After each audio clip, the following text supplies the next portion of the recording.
Welcome to Pioneer Village at Shingle Creek. Living off the grid in tiny houses is popular now, but it used to be the only way of life. We have preserved a collection of authentic structures that give you a glimpse into how people once lived here in Osceola County, Florida. This here is the Lanier home. The Laniers were prominent ranchers here in Osceola County. John Lanier is even known as one of Florida's pioneer cattle kings. Over 3 generations of Laniers took pride in raising their families in this very home. Do you recognize any of these appliances and items you see throughout here? Even though everything looks old, the home, furnishings, and adjacent structures provided everything the family needed to thrive. This is the smokehouse used for butchering and preserving meat. The garden was large enough to grow crops and keep chickens to feed the entire family. Is this elaborate structure what you envision when you hear the word outhouse?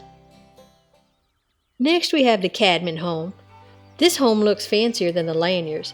That's because the Cadman family were wealthy investors from England who moved here to work on the Florida Land Development Project.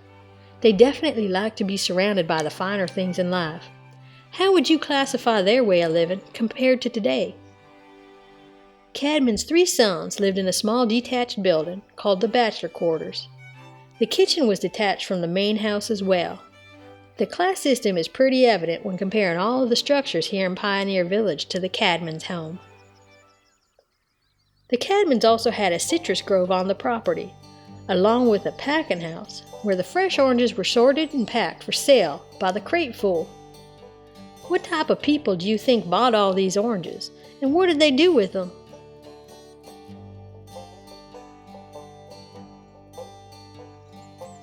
Now here's the Tyson Homestead.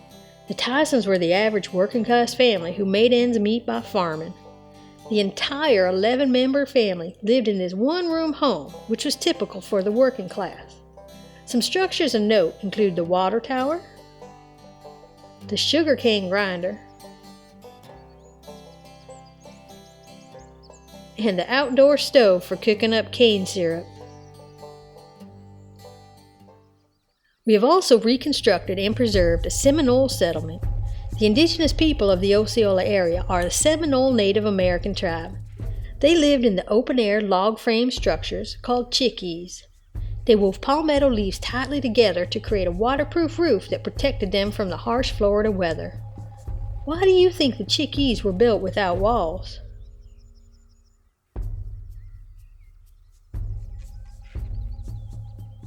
Our final structure is an authentic Chickie Cow Camp. Does the structure look familiar, possibly inspired by another you've just seen? These camps are used by the Cracker cowmen to lodge during the annual cattle drives where they delivered the livestock to market. Crackers got their name from the sound of their whip cracking as they herded cattle. Well, this concludes our virtual tour of historic Pioneer Village at Shingle Creek. Thank you so much for joining us. Narrated by Stacey Eharb. Music by Weststar Music. Sound effects by freesound.org.